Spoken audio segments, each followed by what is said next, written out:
I don't know why I'm writing this. Maybe it's a warning. Maybe it's just to make sense of what happened.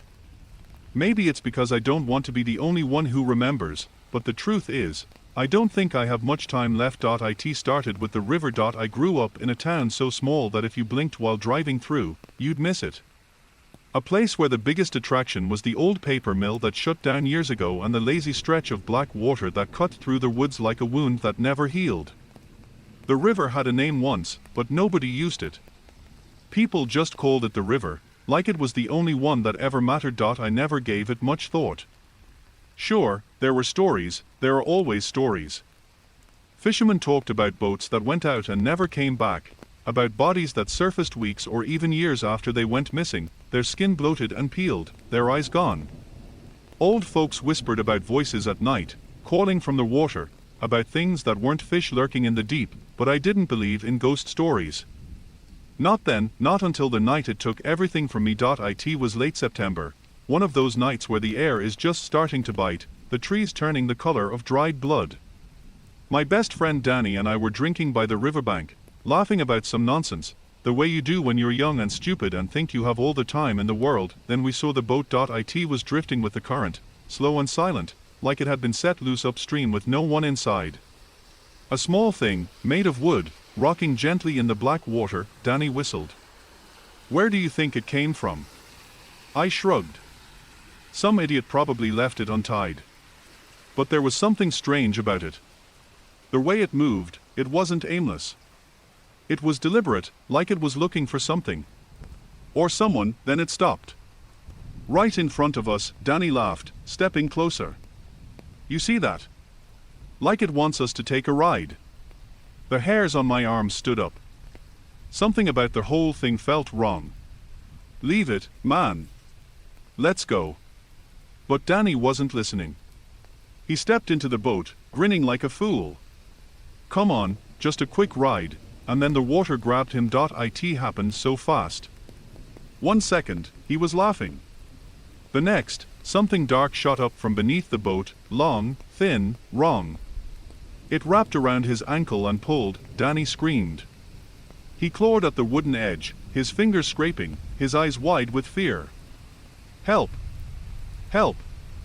I lunged forward, grabbed his arm. Pulled with everything I had, but the river pulled harder. Danny's body jerked. His mouth opened in a silent scream as the thing yanked him under. The last thing I saw was his eyes, wide and pleading, before the black water swallowed him whole, and then, silence. No splash. No bubbles. Just an empty, rocking boat. Danny was gone. I don't remember running home. I don't remember calling the cops. The next thing I knew, I was sitting in my bedroom, shaking, my clothes still wet, my hands still stinking of river water. They never found him. The search lasted 2 weeks. Divers, dogs, helicopters. Nothing. The sheriff said the current was strong enough to drag a body miles downstream, that maybe he'd turn up in a few weeks, maybe never, but I knew the truth. The river took him, and it wasn't done. The nightmares started a week later. I'd wake up gasping for breath, my sheets damp with sweat. In my dreams, I was underwater, sinking, my lungs burning, my limbs thrashing. And there was something down there, watching. Waiting. Then I started hearing things. At first, I thought it was grief. I'd hear Danny's voice in the wind, whispering my name. I'd hear footsteps outside my window at night, slow and wet, like something dragging itself through the dirt. Then one night, I woke up to water in my bed, not sweat. Not a spilled glass. River water. Dark, cold, thick with the stink of rot and algae. That's when I knew. It wasn't over. The river didn't just take Danny. It had its hooks in me too, and it was coming back for me. I tried to leave. I packed my bags, got in my car, and drove until the gas light came on. Didn't matter. No matter how far I went, I always woke up back home. I'd fall asleep in some cheap motel miles away, only to wake up in my bed, damp footprints on the floor, the taste of river mud on my tongue. I wasn't escaping. I was drowning, and deep down, I knew the truth. The only way out was to go back to the river, because it was waiting for me, because it always had been, because the river never forgets. And it never lets go. I didn't want to go back, but I didn't have a choice. After the nightmares, the water in my bed, the whispers slithering through my walls at night, I knew what had to be done. The river wasn't finished with me, and I was afraid that if I didn't go back on my own, it would find a way to drag me there itself. I left in the middle of the night. No plan, no goodbye notes, just my truck and a duffel bag with a flashlight, a hunting knife, and a six-pack of beer. Like anything I brought would make a difference. The road was empty, just endless dark asphalt stretching ahead of me, the kind of night where the stars seemed too far away to ever reach. Then I saw it, the river. It shouldn't have been there. Not yet. I knew the way to the old dock by heart, but I wasn't anywhere close. Yet, somehow, the road bent in ways it shouldn't, led me past trees that shouldn't exist, until there it was, waiting. The river was pulling me back. I parked by the bank, my hands gripping the wheel so hard my knuckles ached. My breath fogged up the windshield. It looked the same, still and dark, like a bottomless void stretching across the world. The trees leaned too close, their twisted branches tangled like grasping fingers. The water barely moved, but I could feel it, like something was breathing beneath the surface, waiting. I stepped out of the truck. The ground was soft, damp, pulling at my boots like it wanted to swallow me whole. Then I saw the boat, the same one. It sat there, rocking gently, no oars, no signs of decay, like it hadn't been floating here for weeks. Like it had never left. I should have run. I should have burned the damn thing, driven until my tires fell off, anything but what I did next. I stepped inside, the boat barely shifted under my weight. The second I sat down, the current changed, pulling me away from shore without a sound. I didn't row. I didn't need to. The river was taking me where it wanted. The farther I drifted, the heavier the air became. It smelled wrong, thick with the stink of rot, old blood, and something deeper, something ancient. My skin prickled with the feeling of unseen things watching from the banks, from beneath the surface. Then I heard it. A whisper, low, gurgling, like a voice speaking through water. Come back. The boat jolted. I sucked in a breath, gripping the sides. The water had changed. It was moving now, swirling in slow, deliberate spirals. I looked over the edge, and I saw them, faces, not reflections, faces. Danny was the first. His eyes were open, wide, his lips moving in a silent scream. His skin was pale, bloated, his hair floating like seaweed around his head. Then more faces, some I knew, kids who'd gone missing when we were kids, old men who were said to have drowned, the woman they found washed up years ago with her ribs cracked open like something had eaten her from the inside out. And then, beneath them all, something else moved, something massive. A shape too dark to be a shadow, too deep to be seen fully. It was alive. And it was looking right at me. The boat stopped, there. Water was silent. Then the whisper came again. Come down. I couldn't breathe. My fingers dug into the wood, my chest heaving. Come down. Something brushed against the boat. A hand. Not Danny's. Something bigger. My body lurched.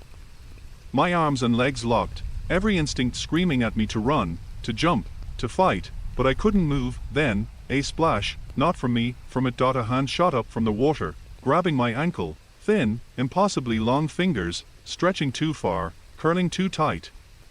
The grip burned, freezing cold and boiling hot at the same time, and then it pulled. I hit the water, cold. Thick.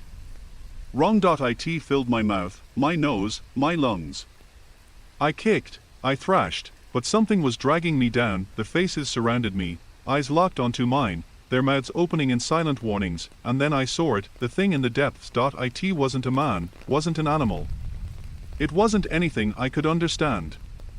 A shape too big for the water it lived in, its body made of shadows, of grasping limbs, of empty smiling mouths that opened and closed without sound. And it had Danny. He was there, trapped, held in the thing's shifting form. His lips moved, mouthing words I couldn't hear. Begging me to run. The hands pulled me deeper. My lungs burned.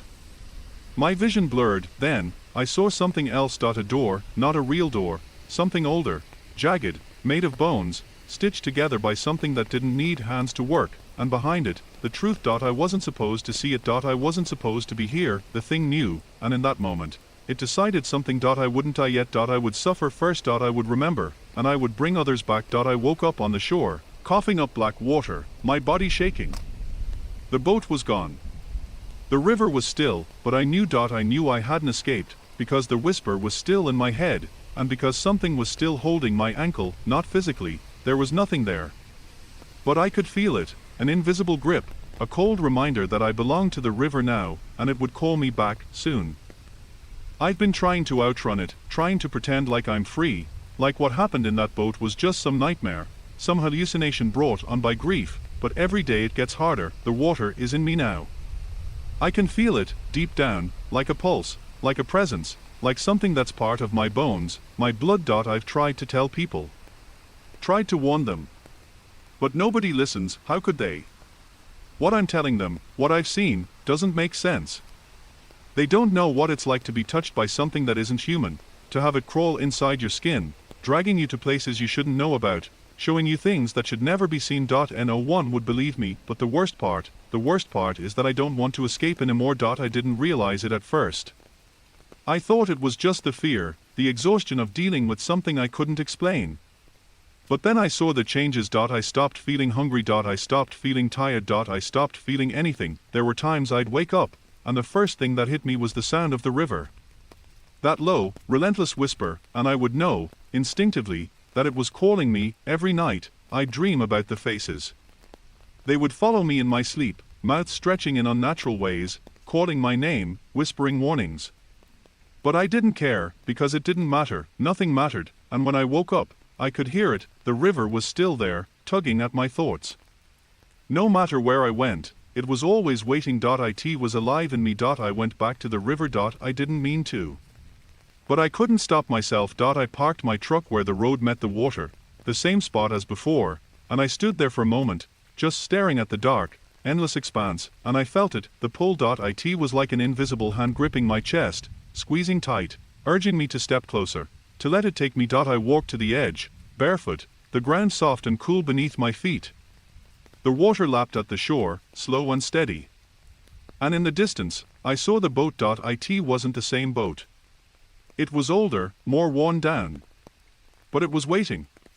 It always waited. I didn't think. I stepped inside, the river didn't speak. It didn't need to. I knew what it wanted now. It wanted me to let go. I pushed the boat out into the current, and this time, I didn't fight it. I let it take me. The water was colder than it had been before, more alive, if that was possible. There was a weight to it, something that pulled at my body, my soul, dragging me deeper into its grasp. The faces appeared again, rising from the depths like the dead who refused to stay buried. I recognized some, others were strangers, but they all wore the same expression, silent, hollow, waiting, and then I saw it, the thing that had been with me all along, waiting for me to understand. It wasn't just a shape. It wasn't just darkness. It was the river itself. It was alive, not in the way that we understand life. Not like animals or plants or humans. But alive in a way that could never be explained, a force older than anything on this earth. It wanted to feed. It wanted to grow. And it needed me to give it what it was asking for. It needed more. I reached for the edge of the boat. My fingers brushed the water, and I felt it, like a pulse, like it was waiting for me to finally understand. There was no escape. Not anymore. The faces had stopped whispering. Now, they sang a soft, haunting lullaby, voices in perfect harmony. The song pulled me closer, deeper into the current, deeper into the river's mouth, and I knew, with a clarity that shattered my heart, that I had always belonged to it. The river had never let me go. It had only been waiting for the right time to pull me back. The boat spun, slowly at first, then faster, the water churning like a whirlpool. I felt myself being dragged toward the center, toward that dark, gaping void beneath the surface, the thing that had always been there, hiding in the depths. I closed my eyes, not out of fear, but out of acceptance, because there was no fighting this. I let go. The last thing I remember is the water closing over my head, pulling me down into the blackness, where the faces waited, where the river's pulse beat with the force of eternity, and then, there was nothing. When they find me, when they find this story, they won't understand, but I'm not writing this for them. I'm writing it for the ones who hear the river's call, the ones who feel it tug at their heart, who know deep down that the water is waiting for them. It's out there, in every river, every stream, every creek that flows through this land. The river that carries everyone and everything, and once it has you, it will never let you go.